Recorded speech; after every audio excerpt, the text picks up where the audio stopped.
Alberta, not Kananaskis. Let's welcome in now Georgia Congressman Rich McCormick. He's on the House Foreign Affairs Committee. Congressman, welcome to the show. Good to be with you today. Thanks. World leaders in Canada are focusing on trade and economic matters, but conversations will undoubtedly pivot to war and peace. And President Trump says former President Barack Obama and former Canadian Prime Minister Justin Trudeau made the wrong decision back in 2014 to shut Russia out of the group. It used to be the G8, and now it's, I guess, what's that, 8 years ago, it switched over. They threw Russia out, which I claimed was a very big mistake. Even though I wasn't in politics then, I was very loud about it. It was a mistake in that you spend so much time talking about Russia, and he's no longer at the table, so it makes life more complicated. Your thoughts on that, Congressman? I mean, I can see why it's controversial. I think he backed off that statement later when it talked about what Russia should be involved in right now. They're actively at war with Ukraine. They haven't come to the table. They've not done what President Trump is asking them to do, which is sue for peace. And he wants to see an end to the bloodshed, end to the violence. Clearly, Russia wants to grind this out. They have about 5 times the population, about 20 times the economy, even though they're actually 10 times the economy. I think they have a $2 trillion economy. Quite frankly, we could bring these guys to their knees right away. If we just combine with Europe, we have a $50 trillion economy. That should be crippling to them if we put on massive sanctions. I don't think that Russia could survive, especially if we don't have India buying their oil and then reselling it back to Europe.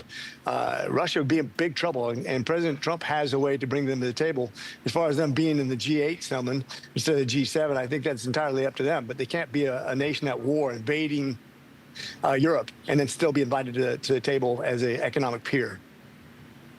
Well, speaking of war, I want to ask you about the Israel-Iran conflict. The Wall Street Journal is out with an exclusive today reporting signs that Iran wants to de-escalate hostilities and negotiate, citing messages passed by Tehran through intermediaries, seeking a return to talks if the U.S. stays out of the fight.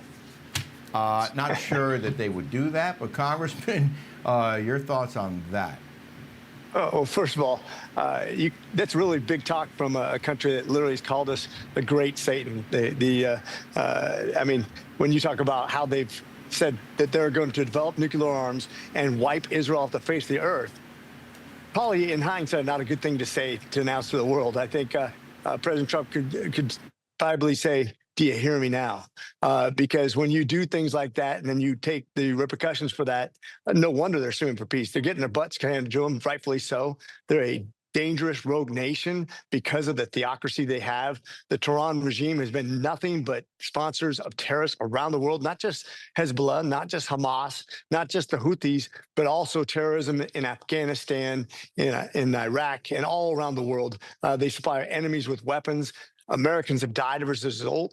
They've actually destabilized other countries all over the place, and they need to be brought back into check. They need to prove that they are going to be peace brokers rather than warmongers before we should give them any kind of peace, I think. Yeah, I saw that myself in Afghanistan and Iraq 20-some years ago, when many of the attacks on our troops were coming from Iranian proxies in Iran.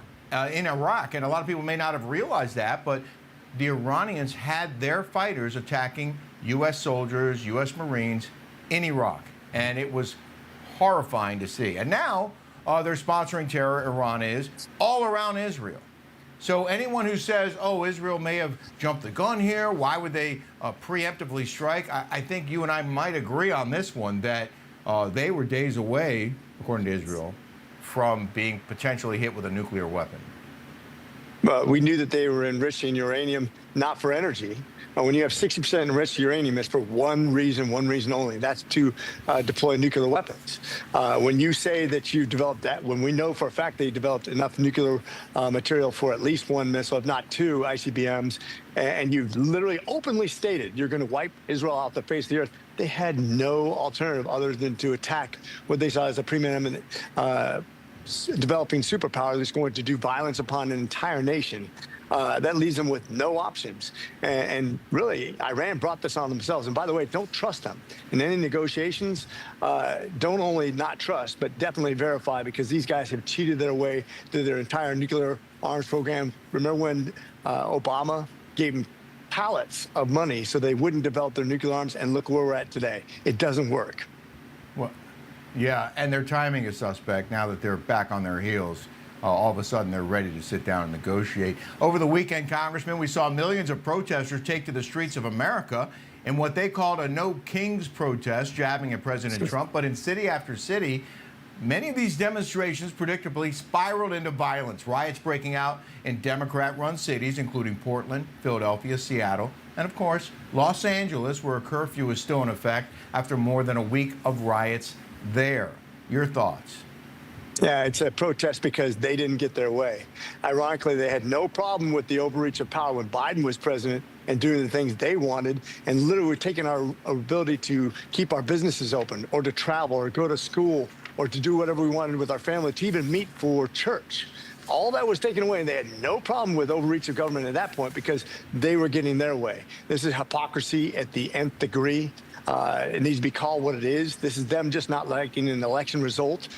Trump won in a landslide, and I think they're unhappy about it, and they're going to be shrill and outrageous and violent until they get power back. And you know what they do with power. They use it much more deviously than we ever do.